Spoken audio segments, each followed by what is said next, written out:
total population control. Says that's what the National Security Agency wants. We see everything is moving toward one world state. That control the transnational corporations, governments, the banking system. The idea is to enslave the rest of humanity. The secularization of the world.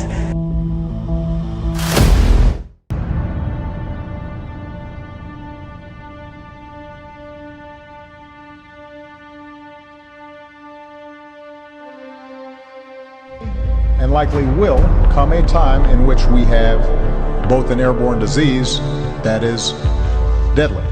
If and when a new strain of flu, like the Spanish flu, crops up 5 years from now or a decade from now, we've made the investment.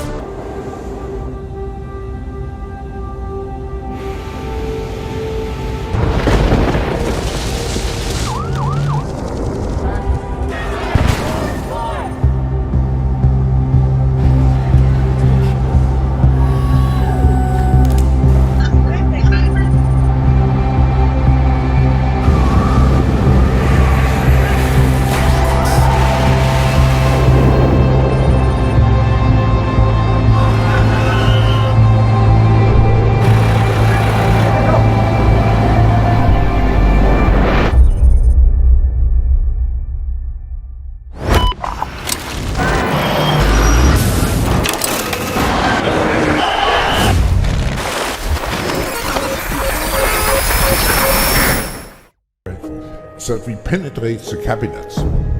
The change is not just happening. The change can be shaped by us.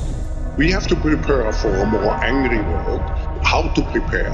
To take the necessary action to create a fairer world. I see the need for a great reset. So people assume we are just going back to the good old world which we had and everything will be normal again. This is, let's say, fiction. It will not happen. There is only one way this pandemic is going to go. It's going to get worse and worse and worse. Pay insufficient attention to the frightening scenario of a comprehensive cyber attack, which would bring to a complete halt to the power supply, transportation, hospital services, our society as a whole. The COVID-19 crisis would be seen in this respect as a small disturbance in comparison to a major cyber attack. When you look at the state of the world right now, what's the first word that springs to your mind? We have to think how to structure, how to design the post-corona era. And here, of course, the word reset comes to my mind, because one thing is clear, we cannot come back to the old normal. Reality.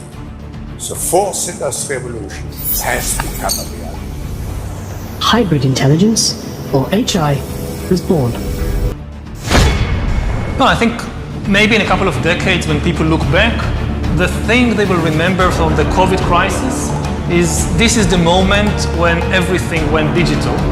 And if this was the moment when everything became monitored, that we agreed to be surveyed all the time, not just in authoritarian machines, but even in democracies.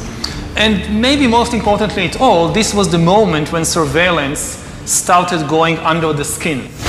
We hold these truths to be self-evident. All men and women created by you know the thing. We will shut you down. We will cite you, and if we need to, we will arrest you and we will take you to jail. Period.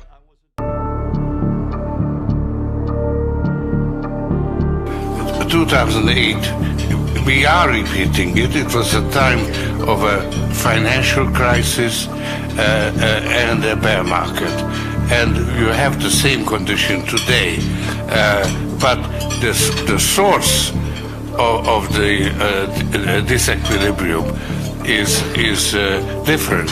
In 2008, the root cause was the subprime crisis in America.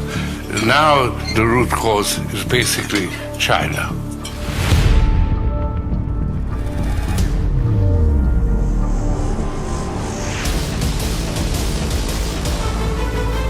The United States uses the dollar as a weapon and the reserve status of the dollar. Other countries don't like this, and so to the extent that they can move away from the dollar, we're going to replace, the dollar. When the dollar collapses, they're not going to go to the euro, they're not going to go to the yen, they're not going to go to the renminbi, they're going to go back to gold.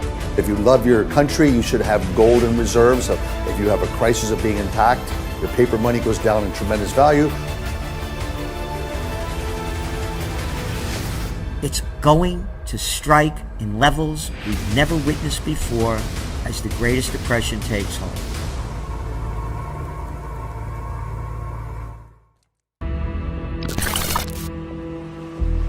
Öncelikle önümüzdeki 30 yıl boyunca dünyada akıl almaz olaylar meydana gelmeye devam edecek. Hem de sayıları daha da artarak, ne yazık ki. NSA'de görev yaparken 2012 yılında darpadamgalı bir belge elime geçti. Belgede Bill Gates Vakfı ve Kaliforniya Valiliğinin onayı da vardı. Belgeyi incelerken şu cümle dikkatimi çekmişti ki bugün daha net anlıyorum. 2030'a kadar virüsler çağında olacağımız yazıyordu. Aslında direkt olarak yazmıyordu. Bir şiirsel anlatım içinde yazıyordu. Bu belge özel bir posta ile İsviçre'ye gönderilmişti. Buradan yola çıkarak yorumluyorum. Ayrıca aynı belgede 2023 yılı içerisinde dünya borsalarında tüm zamanların en büyük çöküşleri anlatılıyordu. Şiirsel anlatım olduğu için detaylı inceleyemedim. O yüzden tam tarihini ay veya gün olarak bilemiyorum. Ama bu çöküşün enerjiye bağlı ve dünyadaki oluşan kaos ortamının zirveye varmasından sonra olabileceğini düşünüyorum. Bu öyle bir çöküş olacak ki sistemin yönlendirdiği en büyük firmaları dahi kısa süreli olumsuz etkileyecek. Ama bol para politikası ile teknoloji firmaları ve az sayıda kripto paralar çok hızlı bir şekilde toparlanacaklar. Buradaki amaç kendi kaynaklarına zarar gelmesin. Bunu zaten geçtiğimiz son yarım asırda defalarca yaptılar. Bu yol ile küresel şirketler devasa şekilde büyüdü. Facing severe shortages and price inflation in the grocery stores, hitting the U.S. in the second half of this year, accelerating from about August all the way through the end of the year. But I think what we're going to see in the United States is that the prices will get so high on not only grains, but then meat and dairy and eggs, because all of those products come from animals that are fed the grains. So most of the grains in the world are actually grown to feed animals, not to feed people. So we're going to see huge increases in meat prices beyond what we've seen already. So flash mobs are going to start looting grocery stores in huge numbers and stealing the meat primarily. But just the food rationing, they will have to implement food rationing passports, which is a mark of the beast system to verify your identity. It might be a face scan, an iris scan, a thumbprint scan, or maybe just your mobile phone that's tied to your identity. There's going to be more stimulus money handed out and the money to buy groceries. There are going to be at least 10 million more Americans put on food stamps. Eventually, maybe in 23 or 24, they'll say that if you want to buy food under the food rationing system, you must use the central bank digital dollar control system. And that's how they're going to starve people into the mark of the beast, Federal Reserve crypto system controlled by the government. We would be over 15% inflation, which means 2021 or 2022, right now, this is the worst inflation in our lifetimes. We're experiencing higher inflation now than anything during the 1970s. And this decade is just getting started. Inflation's got only one way to go, and that's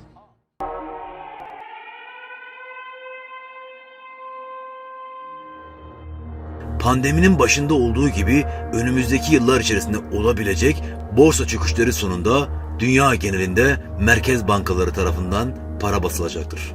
Çünkü bu ekonomik sistemin elinde faiz ve bol para dışında başka bir müdahale aracı yok. We have to talk about it because the American people think the reason for inflation is government spending more money. Simply not true.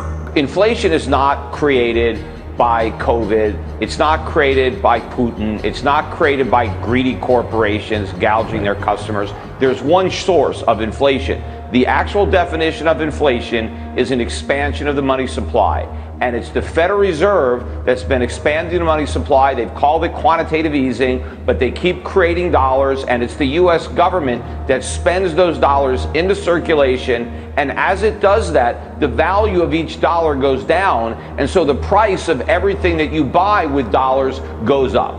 And they're saying 7.9%, which is the worst inflation since 1982. What they don't tell you is that we had a different CPI in 1982. And if we use the same CPI today that we used then, we would be over 15% inflation, which means 2021 or 2022 right now, this is the worst inflation in our lifetimes. We're experiencing higher inflation now than anything during the 1970s. And this decade is just getting started. Inflation's got only one way to go, and that's up.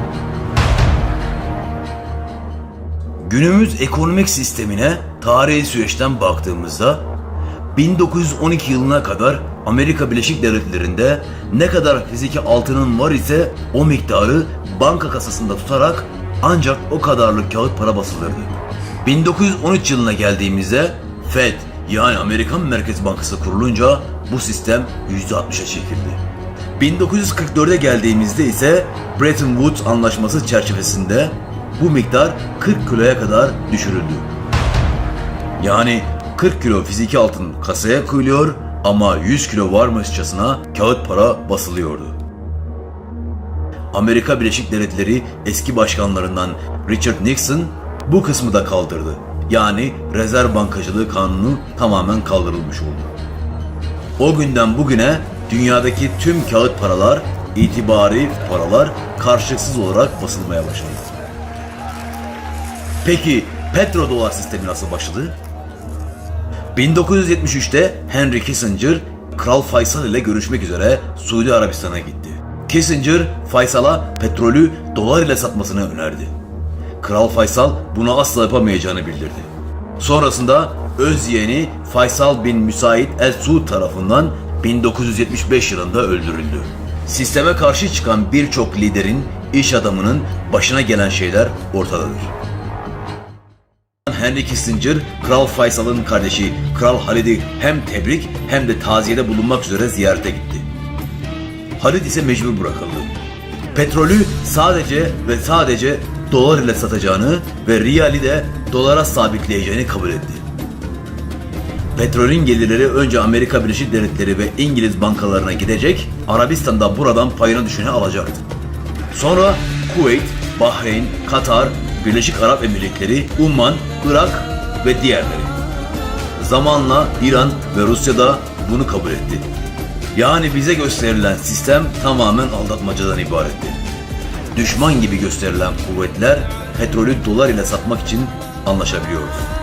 O günden sonra petrol sadece ve sadece dolar ile satılırdı. Akabinde altın, gümüş, platin ve diğer tüm madenler de dolar ile alınıp satılmaya başlandı. Bu yolla kimse dolardan vazgeçemez oldu. Amerika Birleşik Devletleri bu sayede istediği kadar hiçbir karşılığı olmayan fiyat paraları basarak dünyaya sattı. Tüm dünyanın ham maddelerini, varlıklarını, insanlarını, emeklerini hiçbir karşılığı olmayan yeşil kağıt paralar ile tam olarak almaya başladı. Sonuçta tam olarak borca bağlı bir ekonomik anlayış ortaya çıktı. Ve ülkeler her geçen gün borçlanmalarını artırdı. Bu borçlanmalar ülkeler arasında olduğu gibi şirketlere, vakıflara ve uluslararası fonlarla da yapılabiliyor.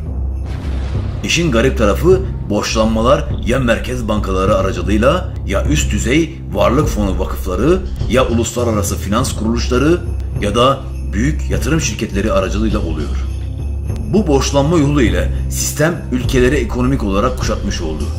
Sistem dilediği ülkede ekonomik manipülasyonlar yapabiliyor ve krizler çıkarabiliyor. Gelişmiş ülkelerde bundan kaçamıyor. her geçen gün artmaya devam etmektedir. Yıkım yaşandığında gelişmiş ülkelerdeki ekonomik çöküş, gelişmemiş veya gelişmekte olan ülkeleri aşırı etkileyecek ve iflas ettirecektir.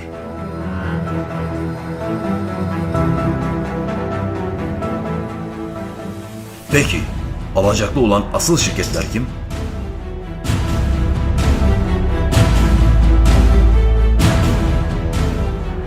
Bu şirketlerden özellikle BlackRock, Vanguard ve State Street dünyada başta teknoloji, finans, gıda ve silah firmalarının en büyük hissedarlarıdır. Gelecekte kurulması planlanan şirket teknokrasisinde ön planda olacak firmalardır. Bu firmalar aracılığıyla sistemi yönlendirirler. Ama ön planda bu firmaları ve bu firmaların asıl sahiplerini göremezsiniz.